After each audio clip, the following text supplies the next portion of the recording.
Welcome to There is a Method to the Madness. My name is Rob Maxwell. I'm an exercise physiologist and personal trainer.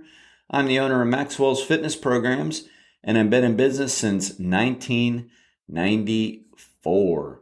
I want to thank our sponsors, Jonathan and Lyn Gildon at the Gildon Group at Realty Pros.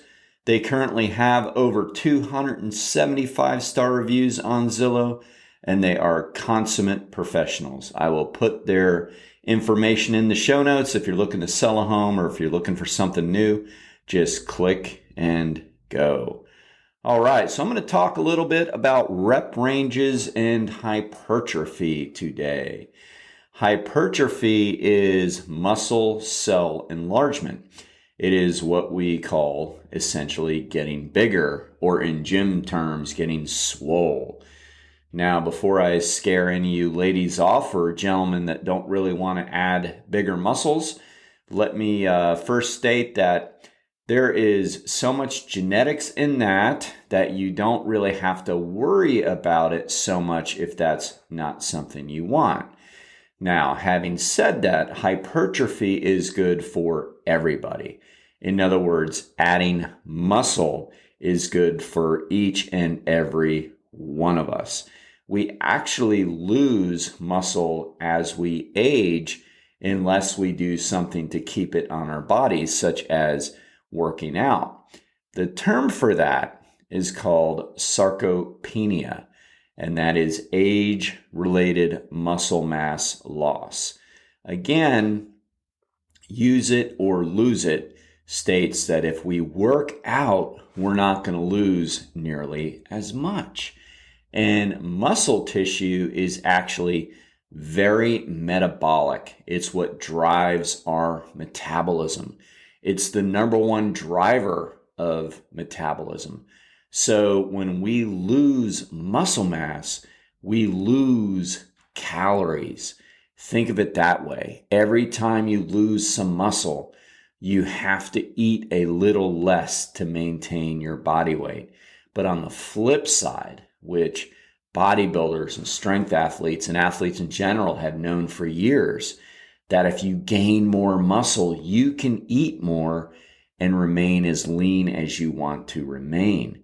So really, one of the best things we can ever do is increase our muscle mass, which again, the technical term is called hypertrophy. Okay, so one more caveat on that. When people go on diets, and especially when they go on low carb diets, they lose a lot of muscle mass because the reason is our cells use carbohydrates for fuel. We have to have carbohydrates. The Krebs cycle says that fat burns in a carbohydrate flame. Now, I know that all you keto lovers and all that don't want to hear that, but truth be told, that is the truth. If we cut carbs back too much, we end up taking them from our muscle tissue. And that is called gluconeogenesis, making new glucose out of our muscles. That's gluconeogenesis because our body needs carbs for fuel. So we don't want to cut carbs too much or we will lose muscle mass. It's often why when people go off their diets, they gain weight back more quickly because during their diet, they lost muscle mass. When you lose muscle mass, you lower your metabolism. Okay? So don't fear the getting swole. It's very genetic just how big you are going to get anyway, or just how muscular you're going to get. You know, you see these NFL linebackers, and nowadays the NBA has really big muscular people like LeBron James, and even Michael Jordan back in the day was very muscular man, all right? And we think, oh, wow, they must work out a lot. Now they do, but they also have the genetics to add that kind of muscle. Just very briefly, there are 4 characteristics you need, and I talk about these in my books, but 4 characteristics you need to gain substantial muscle mass. Number 1, your body type. There is ectomorphs, mesomorphs, and endomorphs. If you're not a mesomorph, you don't have to worry about putting on a lot of muscle. It's not going to happen. That's a muscular frame from the get-go. A second factor is your muscle belly size, which is genetically determined. The muscle belly is actually the size of the actual muscle, how it can fill up. If you have long muscle bellies and short tendons, your muscles have the capacity to fill up. Think of a bigger balloon versus a smaller balloon. If you have a bigger balloon, it's going to get bigger. That's what it's like with our muscle bellies, all right? The next thing is muscle fiber type. If you are mostly fast twitch muscle fiber, you're going to have a propensity to gain more muscle size. If you're mostly slow twitch muscle fiber, you aren't, all right? And that's another genetic characteristic. And finally, there's hormones. Everybody has a genetic set on their resting levels of anabolic hormones, specifically testosterone. Okay, ladies, you don't have a lot of testosterone, even though you do have some. You don't have a significant amount to add the kind of muscle you might be worrying about, okay? So you have to have those 4 characteristics to add a lot of muscle. That's asking a lot, right? And how do you know? Well, you know. When you were in high school, did you gravitate more towards cross country or towards the football team? Ladies, did you gravitate more towards cross country or did you gravitate towards basketball or volleyball? So that's one way to know. And you know just by your physique. I mean, do you gain muscle easy? Do you have medium-sized bones or small bones? I mean, essentially, you know. And maybe hearing this, you can go, well, I really don't have that kind of capability. Now, what if you do? So then you got a question to ask yourself. Do I really want to add more? Because when I work out, I'm going to add more. I mean, that you are, or do I not? And that's only a question you can answer. I can say that a lot of the reasons why people don't want to gain muscle mass is because they're afraid that they look bigger or fatter or less feminine or things like that.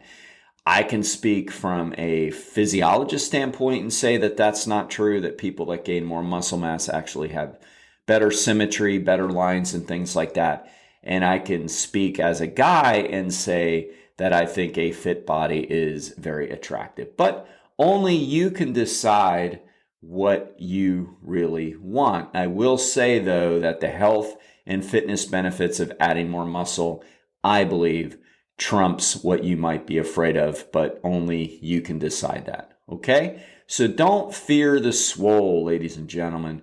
Let's talk a little bit about hypertrophy.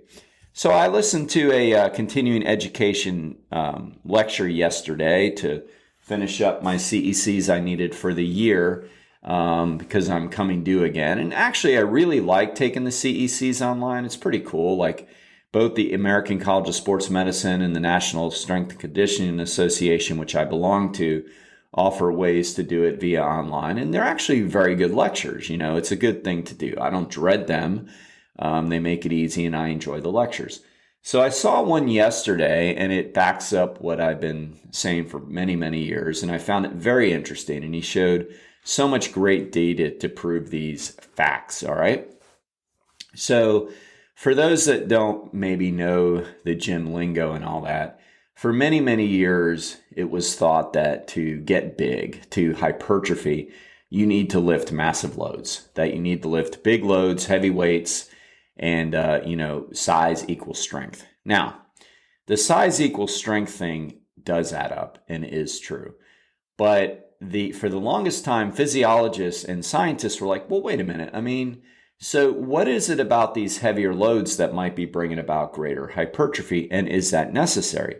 Because the anecdotal evidence showed that there were people that did a lot of high reps, or even endurance athletes and cyclists, people like that who you don't necessarily think as gym rats or whatever, but the cyclists had huge thighs. They had great quads. Or you look at the speed skaters, like if you're old enough, remember Eric Heiden had some of the greatest quads and legs ever seen.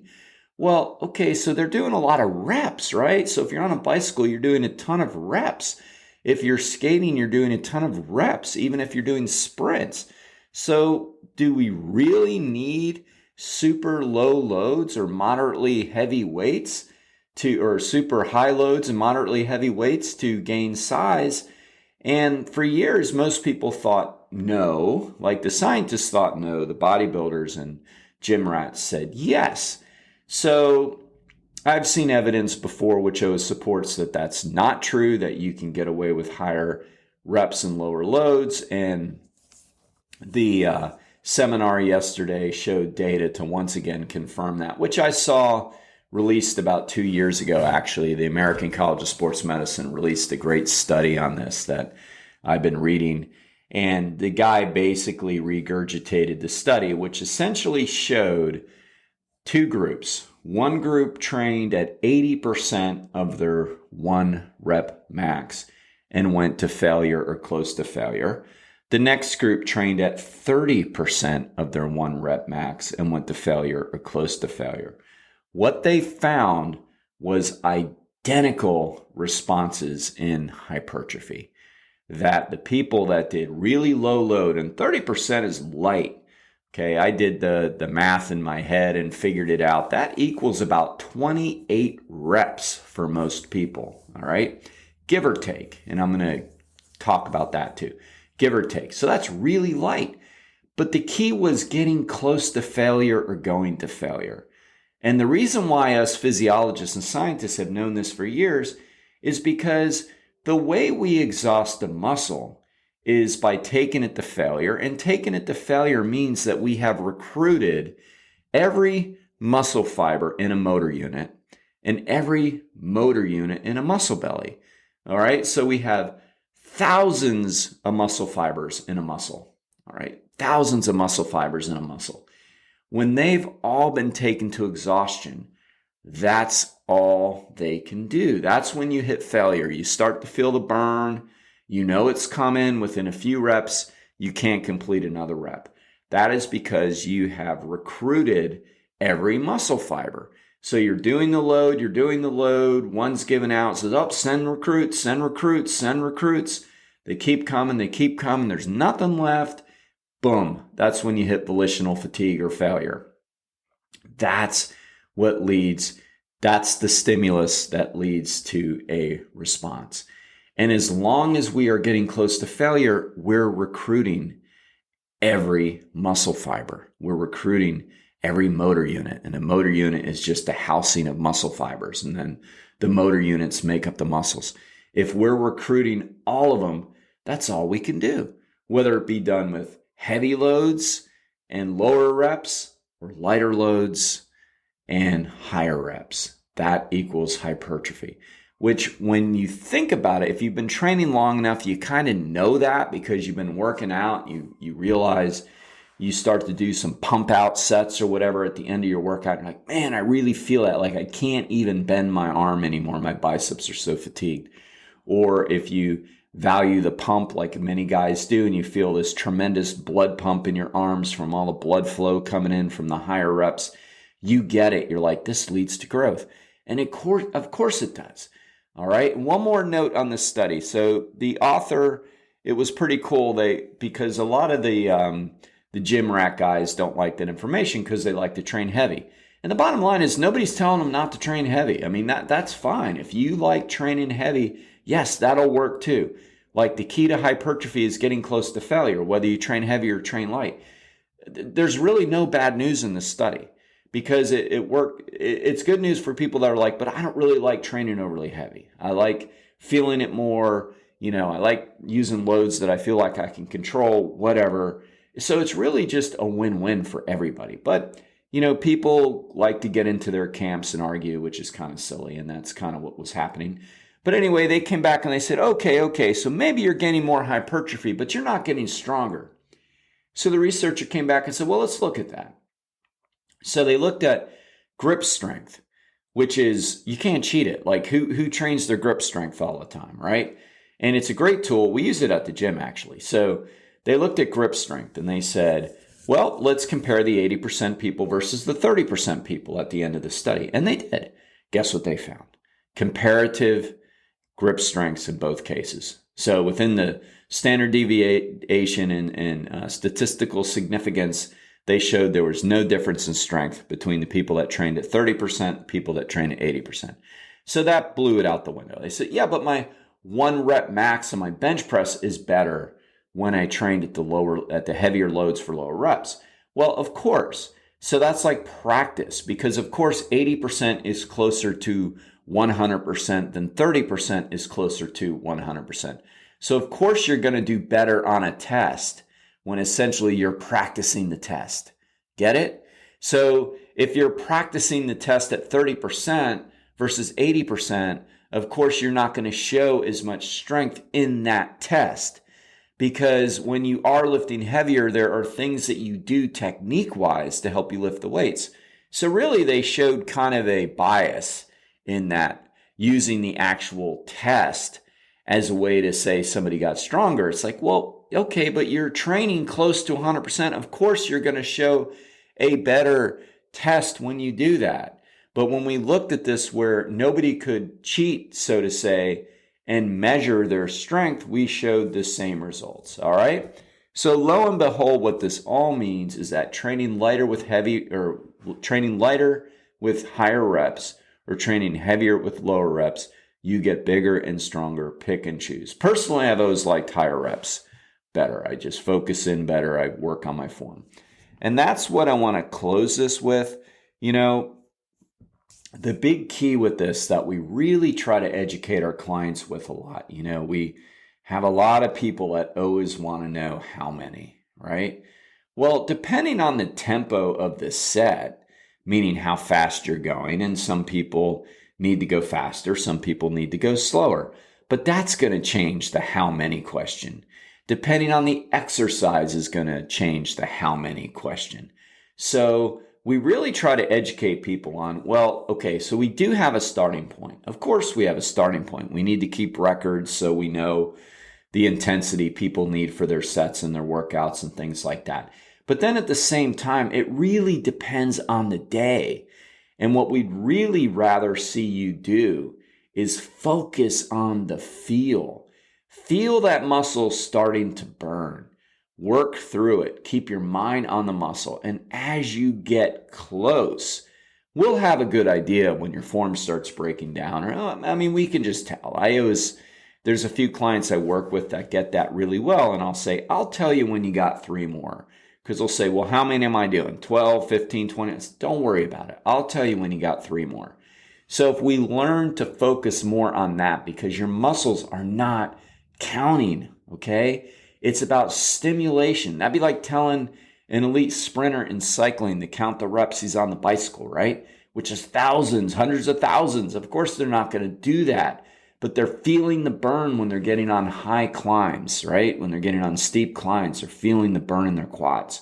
So it's not about how many, okay? It's about getting close to fatigue on the sets. Yes, we want sort of an idea. Of course, if we're getting into the really super high rep range, obviously we need a little bit heavier load or we're going to be there all day, right? That's what it comes down to. The workout will take forever. But we have to realize it's more about the feel and getting close to fatigue onto the muscles than it is about how many. So it's really more important about load than reps, right? If we pick the appropriate load and know that we want to get it close to fatigue and not take all day, that's the best way to really think about it, all right? And that's ultimately what we want to do. So I found it to be a cool study. I wanted to share it with you.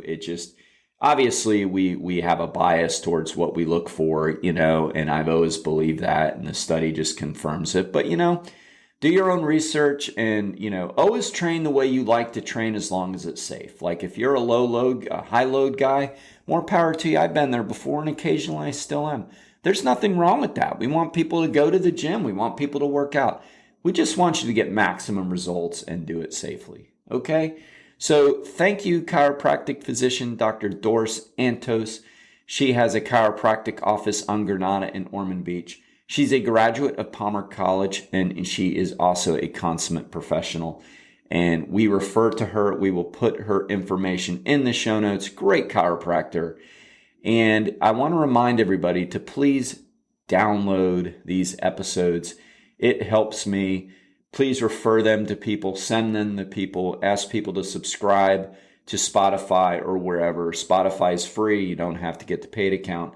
but follow it and please download, because that does help me and I want to be able to continue to do this. So until next time, be max fit, be max well.